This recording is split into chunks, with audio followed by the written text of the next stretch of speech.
नमस्कार साथियों, real life news bureau में आप सभी का स्वागत है। गाजियाबाद के इतिहास में पहली बार गाजियाबाद आए इंडिया के जाने माने कलाकार।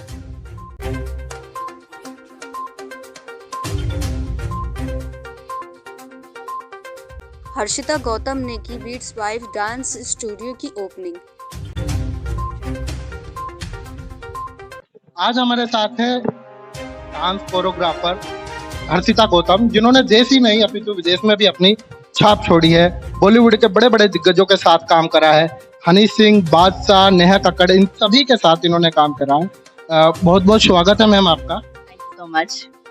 आज यहाँ पे आए, इनॉग्रेशन किया, नए आपने क्लास स्टार्ट करी यहाँ पे फैकल्टी गेस्ट के तहत, तो और क्या क्या चीजें आपके प्रोग्राम है और युवाओं के लिए क्या संदेश?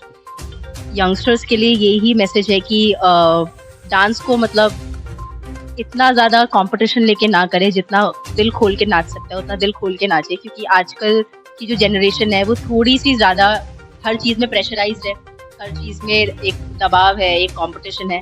तो जितना ज़्यादा वो खुद से खुश होके नाचेंगे और खुद से ही अपने आप को बेहतर करने का सोच के नाचेंगे, आई थिंक उतना ज़्यादा बेटर उनका डांसिंग होगा और उतना ज़्यादा खुश वो अपनी कला के साथ रहेंगे, रादर कि वो हमेशा दुखी रहे कि बाहर दुनिया में क्या हो रहा है या कौन क्या कर रहा है। I think I can only give this advice कि जस्ट अपने लिए नाचो और दिल खोल के नाचो। अपने लिए नाचो, दिल खोल के नाचो। अच्छा, ट्रेनिंग सेशंस की बात होती है, बहुत से बच्चे होते हैं कि मैं रियलिटी शोज देखता हूँ, टीवी पे हम भी देखते हैं, वो कहते हैं कि हमने अपने से सीखा। कहीं ना कहीं उन्हें फिर भी एक ट्रेनिंग की जरूरत होती है। अगर कोई बंदा कह रहा है कि उसने खुद से सीखा, that's a very good thing, but अगर वो रियलिटी शो में भी जाएगा तो उसकी ट्रेनिंग फिर वहाँ होगी, क्योंकि विदाउट ट्रेनिंग उसको वहाँ पे भी स्टेज पे नहीं चढ़ने देंगे। तो अगर चाहे आप ट्रेनिंग खुद से करो या फिर किसी से सीख कर आओ, या वहाँ खुद से सीख कर जाओ और वहाँ किसी के अंडर सीखो, इट्स द सेम थिंग। कोई भी अपनी पूरी इस दुनिया का रूल है, you have to learn something to pass it on. आपको पहले सीखना पड़ेगा ताकि आप उस चीज को बेहतर किसी को दे पाओ। तो वो जब तक आप एक ट्रेनिंग नहीं लोगे वो चीज निखर के नहीं आती है। तो स्टार्टिंग कहाँ से करे, शुरुआत कहाँ से करे? कोई डांसर बनना चाहता है या फिर डांस कोरियोग्राफर बनना चाहता है, इस क्षेत्र में कहाँ से स्टार्ट हो? दो तरीके के डांसर्स होते हैं। एक जिनको प्रोफेशनली लेना है, अगर किसी को प्रोफेशनली लेना है तो आपको हमेशा हर चीज को फाउंडेशन से स्टार्ट करना पड़ेगा। जैसे आप सीधा आती 12th में नहीं जा सकते, आपको ABCD सीखना पड़ेगा।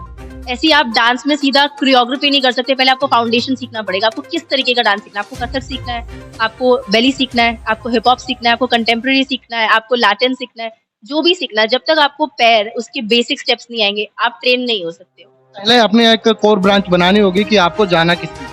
पहले फाउंडेशन सीखना है, उसके बाद ही आप अपना आगे बढ़ सकते हो। और अगर आपको मस्ती के लिए डांस करना है कि आपने पूरा दिन काम किया पर अब आपको कुछ एक लेजर एक्टिविटी चाहिए, तो वैसी क्लासेस भी है। यू कैन कम फॉर ऐसी क्लासेस जहाँ पे you just dance for fun. So there are two types of dances कि आपको क्या डांस करना है। आपको मजे के लिए डांस करना है, आई एम नॉट सेइंग कोई भी चीज गलत है, पर आपका पर्पस क्या है। तो अगर आपका पर्पस प्रोफेशनली है, for that you need to start with the foundations. अगर आपका मैंने 3 दिग्गजों के नाम गिनाए, और भी दिग्गजों के साथ आपने काम किया, किसके साथ सबसे पहले काम करा था? मैंने सबसे पहले किसी के साथ काम किया था तो वो थे डिवाइन।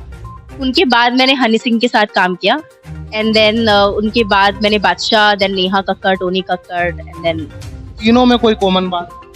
तीनों में यही कॉमन बात है कि जितने वो बड़े हैं उतने ही वो डाउन टू अर्थ है, उतने ही वो ग्राउंडेड है। इंसान ऊपर तभी जाता है जब वो अपने धरती पे पैर उसके होते हैं और हमेशा ग्राउंडेड रहता है अपने साथी, अपने आर्टिस्ट, उनके साथ जो उनके डांसर्स हैं, उनके साथ जो उनके मेकअप आर्टिस्ट है, every little person they have respect for each and everyone. अगर कोई स्पॉट ज्यादा है, तो उनका कोई पसीना भी पोंछ रहा है तो उनके लिए भी उनके पास रिस्पेक्ट है। तो इंसान बड़ा तभी बनता है जब उनके पास दूसरों को रिस्पेक्ट देने के लिए जगह हो। तो उन तीनों में यही चीज कॉमन है कि वो सबको बहुत रिस्पेक्ट देते हैं, छोटे से छोटे, बड़े से बड़े इंसान को फर्क नहीं करते। बहुत बहुत धन्यवाद हर्षिता गौतम जी, आपका हमारे साथ जुड़ने के लिए।